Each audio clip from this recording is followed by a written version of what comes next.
자, 그 다음에 이제 스마트 중개 활동을 이제 해야 되는데요. 요건 이제 어떻게 하느냐 하는 거에서 말씀을 좀 드릴게요. 예. 자, 그래서, 요 이제 분석 보고서입니다. 이게 이제 중개사들이, 고객들한테 어떻게, 그 설명을 하느냐는 것이죠. 그래서, 요거에 대해서 말씀을 좀 드릴게요. 개발한 것에 대해서 제가 만들어 놓은 것은. 자, 요건 이제 저작권 등록이 되어 있는 상태로 되어 있습니다. 그래서 이 중개사들이 누구나 다 할 수 있게 만들어 놨어요.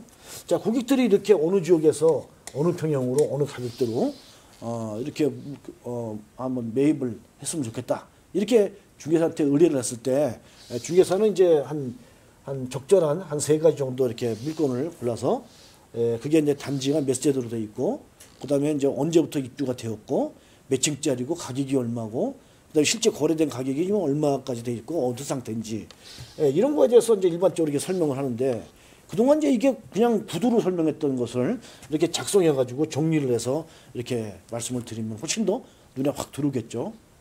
그리고 고객 입장에서 보면은 딱 정리된 것을 보니까 훨씬 더 편하게 이렇게 그런 설명을 들을 수도 있고 이렇게 될 수 있다는 거죠. 자, 이런 물건이 있는데 자, 부동산 시장에 지금 환경이 어떻게 가고 있느냐, 주택 시장이요. 그래서 현재 이제 매매 가격 지수는 어떻게 변동이 되는지, 그 다음에 담보대출이 주택대출이 어떻게 진행이 되는지, 연체율이 얼마나 되는지 이런 걸 통해서 거래가 어떻게 되고 있는지를 우리가 생각해 볼 수 있다 이거죠. 자, 이 옆에 있는 이런 내용들은 참고적인 겁니다. 그래서 여기에 보면은 금리라는 것이 상승했을 때, 그럴 때 주택가격은 어떻게 영향을 미치느냐 하는 것은 국토연구원에서 연구한 결과에 의하면 말이죠. 여기 보면은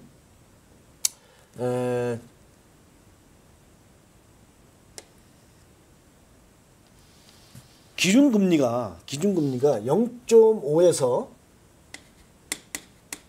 1% 이렇게 상승하게 되면은 주택가격은 0.3 내지 0.6% 하락하는 것으로 이렇게 것이 인과관계가 있다. 이렇게 나온 게 있습니다. 그래서 이 기준금리 이런 것들도 한번 잘 살펴보는 것이 중요하다. 이렇게 말씀을 드릴 수가 있고요. 그 다음에 주택담보대출 금리가 예를 들어서 3 내지 4%에서 6 내지 7%로 이렇게 상승하게 되면은 연체율이 급상승을 한다. 이렇게 급상승을 한다. 야, 그러면 어때요? 부동산 시장이 굉장히 불안해지겠죠? 주택 시장이. 그래서 이런 것이 연구한 것들이 있으니까 이런 것들은 여러분들 참고로 이렇게 하시기 바랍니다. 자, 그 다음에 이제, 아파트 시장을 갖다가 이제 환경을 분석하는 것 중에 이 심리라는 것을, 가지고도 환경을 많이 하죠. 사람들이 어떻게 생각하느냐는 것이죠. 지난달에 비해서 이번 달에 어떻게 생각하느냐. 이런 부동산 시장은 심리형이 굉장히 크기 때문이죠. 그래서 이런 심리만을, 이렇게 매달마다 파악을 해가지고, 그래가지고 요거를 발표를 해주는 기관이 있습니다. 그래서 요 이제 국토연구원인데요. 여기 국토연구원에서 요걸 매달마다 하기 때문에 요 자료를 가지고도 주택시장의 흐름이 어떻게 되는지 이걸 설명할 수 있게 되는 것이죠.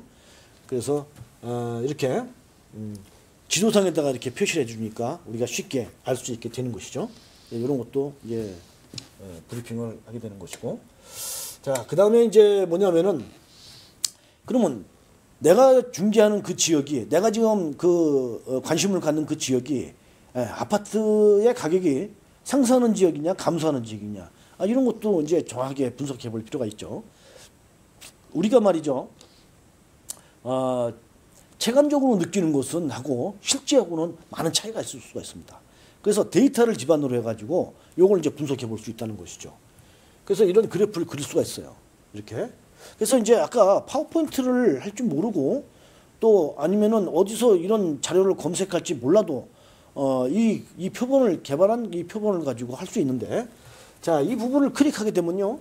요거를 요 한국감정원이나 사이트를 열리고 그다음에 이렇게 공개자료실, 공포보고서, 그다음에 주택가격 동향, 전국대학 동향조사 시기열 통계표 이렇게 이런 식으로 이 경로를 찾아가게 되면은 이 그래프를 아주 쉽게 우리가 내가 원하는 지역에 맞는 그래프를 그려서 이거 갖고 설명을 할 수 있게 해준다 이겁니다. 이렇게 자, 월간 단위로 그렇고 주간 단위로는 이렇게 되고 밑에 보면 이제 경로가 다 써 있으니까 그걸 찾아가면 되는 거죠. 자, 그 다음에 내가 중개하는 지역과 내가 지금 관심 있는 지역과 다른 지역과는 어떤 차이가 있는지 가격 면에서 이것을 비교해서도 이렇게 그래프를 쉽게 그려서 이렇게 표현을 하고 설명할 수 있게 되기도 합니다. 그래서 이런 자료를 준비하고요. 자, 그 다음에 이제 거래가 어떻게 되느냐. 거래요. 그래서 거래가 월별로 이렇게 쭉 거래가 이루어지는데 거래가 증가하는지 감소하는지 하는 것도 이게 살펴보면 알 수 있겠죠. 자, 지금 이제 가격이 올라가는지 내려가는 지역인지 거래량이 증가하는지 감소하는지 이렇게 우리가 정량적으로 분석을 해가지고 판단을 했어요. 내가 관심 있는 지역이. 자, 그러면은 이걸 가지고 이제 앞으로 이 주택시장은 어느 방향으로 할 것인지를 예측할 수가 있습니다. 자, 예측하는 모형이 여러 가지가 있지만 우리가 쉽게 활용할 수 있는 모형이 뭐냐면 벌집 순환 모형이라고 있습니다. 퍼니크 사이클 모델이라고 하는데요. 자, 이것이 이쪽으로 이제 거래량이고요. 그 다음에 여기가 이제 주택 가격이에요. 이렇게. 그래서 주택시장은 어떻게 하면 이렇게 육각형으로 된 것을 이게 계속 순환을 한다. 그러니까 육각형으로 돼 있으니까 이제 벌집까지 생겨서 벌집 순환 모형이라고 이렇게 얘기합니다. 자, 아까 이제 분석을 이제 가격을 분석해 봤고요. 정량적으로 분석을 해서. 그 다음에 이제 거래량도 이제 분석을 해봤지 않습니까? 그래서 가격은 올라가는 지역이고, 그 다음에 거래량이 증가하는 지역으로 이렇게 분석이 됐다면은 지금 어느 국면에 있냐면 이제 이 국면에 있다고 봐야죠. 이쪽이 거래량이 증가하고 가격이 오르는 거니까 바로 여기라고 이렇게 얘기할 수 있을 겁니다. 근데 주택시장은 이렇게 순환을 하는데 어떻게 되냐면 시계 반대 방향으로 이렇게 순환을 한다는 것이에요. 그러면은 1국면에 있다가 이제 그 다음 국면은 이제 2국면으로 간다는 얘기가 되겠죠. 자, 2국면으로 간다고 치더라도 거래량은 어떻게 돼요? 여기서 감소할 수 있지만 가격은 계속 오르는 지역으로 이렇게 예측을 할 수 있게 된다는 것이죠. 이렇게. 그래서 이런 가격과 우리가 거래량을 정확하게 이게 경량적으로 분석해서 알 수 있기 때문에 앞으로의 주택시장이 어떻게 갈 거라고 우리는 미루어 짐작할 수 있게끔 한다 이거죠. 이렇게. 그래서 이런 것들을 잘 활용하면 이런 설명을 할 수가 있습니다. 자, 그 다음에 이제 요 세 가지 물건 중에 어느 물건이 이게 가장 좋은 물건이냐, 물건 자체로 봤을 때 이런 분석도 중요하죠.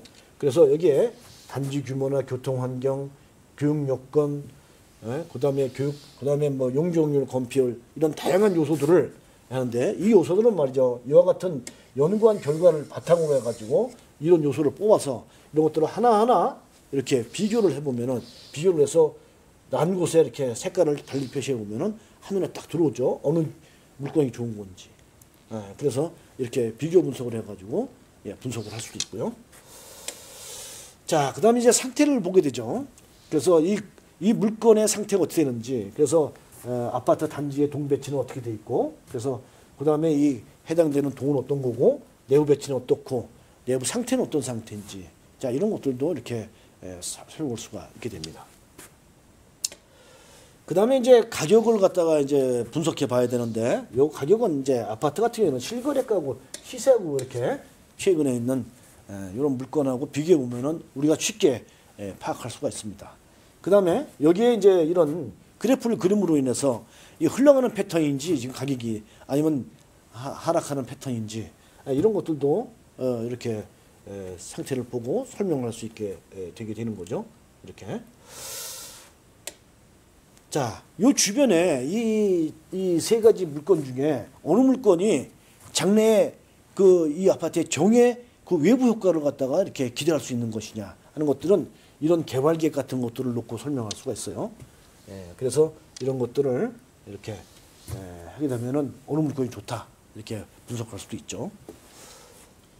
자, 그래서 지금까지 이제 분석한 내용을 종합을 해서 자, 이런 이제 시장을 분석한 이런 내용을 통해서 언제 계약을 매입을 하는 것이 적기라고 볼 수 있는지를 판단할 수가 있고요. 이 세 가지 물건을 가지고 이런 물건을 분석하고 가격을 검토해보고 장래 그 정의 외부 효과를 충분히 노려서 장래 가치가 있는 것이 어느 것인지 하는 것들이 분석할 경우를 종합해 보면은 어느 물건으로 하는 것이 좋겠다 이렇게 선택할 수도 있게 된다는 것이죠. 자, 지금 이제 아파트를 하나 이렇게 매입을 하려고 하는데 내가 어느 지역에 어느 가격대로 어느 평형으로 이렇게 하나 좀 매입했으면 좋겠다 했을 때 자, 지금 이와 같은 절차에 의해서 쭉 분석한 것을 종합을 해서 하면은 언제 하고 그 다음에 어떤 것을 해야 되는지를 이렇게 분석을 할 수 있게 된다는 것이죠. 예, 이렇게. 그래서 이거는 중개사들이 이런 그 표본을 가지고 이렇게 하시면은 이런 분석을 할 수가 있게 되고요. 그 다음에 이제 개인의 입장에서도 마찬가지로 내가 어느 물건을 하신도 마찬가지로 요렇게 이런 절차에 의해서 쭉 나름대로 분석을 해보면은 어떤 아파트를 매입할 때 상당히 도움을 받게 할 수도 있다. 이렇게 말씀을 드릴 수 있어요. 자, 그 다음에 이제 이게 얼마가 있으면은 이거를 이제 이 물건을 내가 계약할 수 있을 것인가, 계약을 하게 할 수 있을 것인가, 이렇게 볼 수 있죠. 그래서 이제 취득세라든지 등기비용, 중개보수, 이런 것은 이제 부가비용을 포함해서 전세를 만약에 안고 투자 목적으로 하신다고 하면은 요 정도면은 금액이면 할 수 있겠다 하는 생각을 할 수가 있고, 요 밑에는 이제 대출을 받는다고 했을 때 이율이 어떻게 되는지를 이제 참고적으로 이렇게 설명을 드릴 수 있고.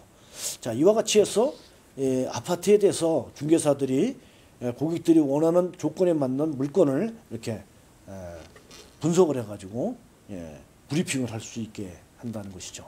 이거는 아까 말씀드렸지만 개인의 입장에서 봐서는 내가 어느 아파트를 사는 게 좋을지 하는 것들도 이런 과정을 거쳐서 분석을 하게 되면은 효과적으로 내가 그 선택을 할 수 있게 되기도 한다, 이렇게 말씀을 드릴 수가 있습니다.